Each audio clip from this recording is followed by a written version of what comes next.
If you live to be 100, what do you picture your life looking like? Do you see yourself still working out and pumping that iron? Do you see yourself traveling the world and still having adventures?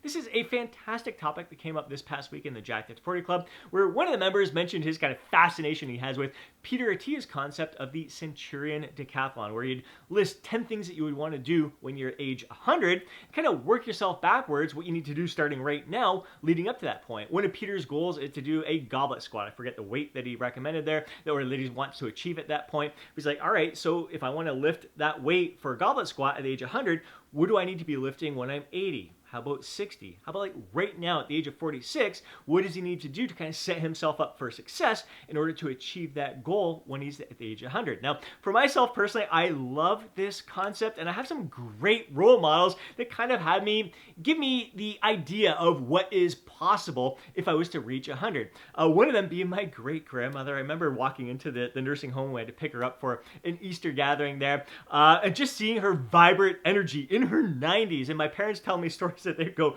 meet up with her at the nursing home and seeing her grab onto the handrail, just kick both feet up in the air and clap them together there. Just like, if I'm in a nursing home at the age of 100, that's the shit I want to be doing. Another great example is one of my all-time favorite coaching clients, Bill Wilson. I trained him right up until the age of 95.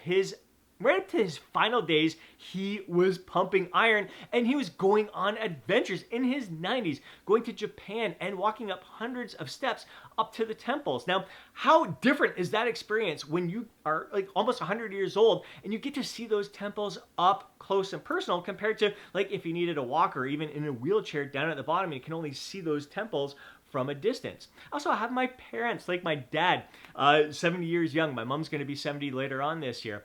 They just booked the trip. They're in the process of booking a trip to a cruise, a 16-day cruise to the Galapagos Islands and Machu Picchu there. So this is a bucket list item for them. My dad's like big into the science and just seeing and big into nature. Both my parents really into nature. So seeing different migrating animals going through there, it's just a huge opportunity for them to have the ability to go there and experience this trip to the absolute fullest is huge. It's tremendous. So again, I got some great role models here, but for myself personally, like I find it's difficult to think of goals a year from now, let alone 5 years from now, 50 years from now. I'm 47 years young right now. Like, the world is changing rapidly. Like, things may be invented 50 years from now that I am clueless to and that I'm going to want to do then. So it's really tough for me to dream about stuff I want to do, because things are evolving. I'm probably going to want to do more and more things the closer I get to the age of 100. And even like,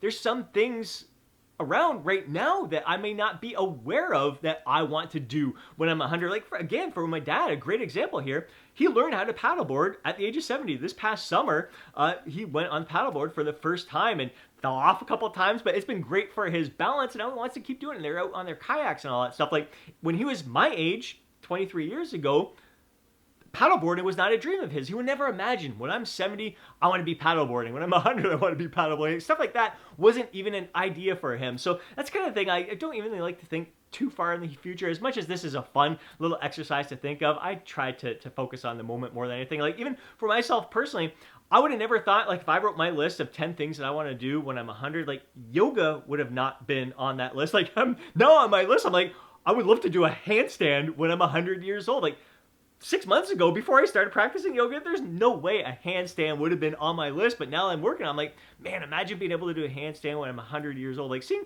some 95-year-olds sprinting on a track and doing all these kinds of amazing things, you realize like the potential is limitless. But again, it's not until you, like Mr. Wilson, Bill Wilson, that I trained there, he didn't start working out till the age of 80. So the idea of him trying to do a 30-pound dumbbell bench press when he's 95 years old wouldn't have been a goal of his even at the age of 80, because he's never even picked up a weight up to that point. And another thing is that what appeals to me right now may not appeal to me 5 years from now, 10 years from now, 20 years from now. So I don't want to set a goal of wanting to do something that I'm doing right now. Like, if I set this list 10 years ago, maybe it would have been to do a certain deadlift at that age, because I loved doing deadlifts. I loved focusing on strength 10 years ago. It's no longer appealing. I haven't deadlifted in quite a while there, or squatted in quite a while now. So there's certain feats that were appealing to me back then that may not appeal to me when I'm 100. Like, I competed in bodybuilding. Like, I think the last time I did was 2014. Like that idea, it was appealing to me back then, excited the heck out of me back then,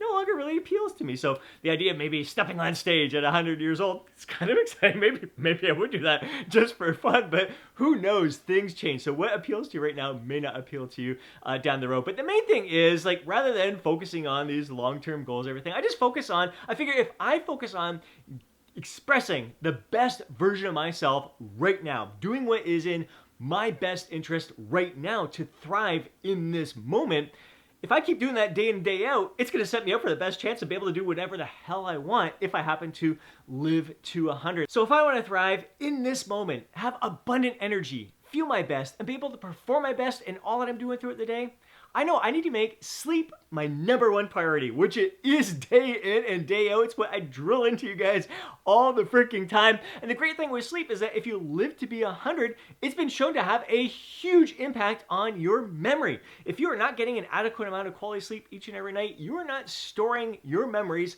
for the long term. You're also increasing your chances of Alzheimer's and dementia. The other thing is you're increasing your chance of other risks such as heart disease, cancer, and so much more if you're not getting an adequate amount of sleep. Another thing that has a huge impact on your body, your overall health, your overall being is your stress management. That's why sleep and stress management are among my top 2 priorities that I encourage you guys to focus on. For myself personally, getting out for my walks with my furry homie Chiefy Dog each and every day, morning and evening, has a huge impact on me melting away any stress because I ground myself in the moment. Getting out, watching sunrises, watching sunsets, just listening to the birds, smelling the flowers, getting out for a walk in nature, like all those things set my soul on fire and help eliminate stress, which I think is going to have a huge impact on me being able to express the best version of myself moment to moment to moment, year after year after year, all the way up to 100 and beyond. So let's go for as long as we possibly can. So those are key factors that I want you to focus on. Those are key factors that I'm focusing on more and more when it comes to my longevity and my overall health. And again, as fun as it is to think of the long term here, tomorrow is not guaranteed, which is why I really like to focus on this moment, expressing the best version of myself in this moment and really soaking up this moment. This moment is all we freaking have. So really finding my happiness right now, day in and day out. I don't want to be 100 reflecting back saying, man, I really wish I caught more sunrises or more sunsets, or I really wish I smelt the flowers a little bit more. I really wish I would have did this or wish I would have did that. Like really be present in the moment. I wish I was present in the conversations I was having with others. I wish I wasn't so distracted. I wish I wasn't walking around with my head buried in my phone, missing everything that's going on around me. So my happiness right now is soaking up the wonders that are right in front of me in this very moment. So yes, exciting, fun to think about what we'll be doing at 100, but it's even more exciting to think of what we can do right now. We have the opportunity right now to live our lives to the fullest, to be happy in this moment. So let's take advantage of this moment right now, give the best of ourselves to all that we're doing, and do what's going to allow us to thrive in this very moment. Fueling our body with nutrient-rich foods, maintaining a healthy weight that's going to allow us to perform our best in all that we're doing through the day. Performing activities that are going to increase our strength, our mobility, our cardiovascular conditioning, focusing on my health. Again, those are things that I kind of took for granted because I've been athletic my whole life. I kind of put some of the cardio on the back burner. I always talk about trying to incorporate more and more in my life, but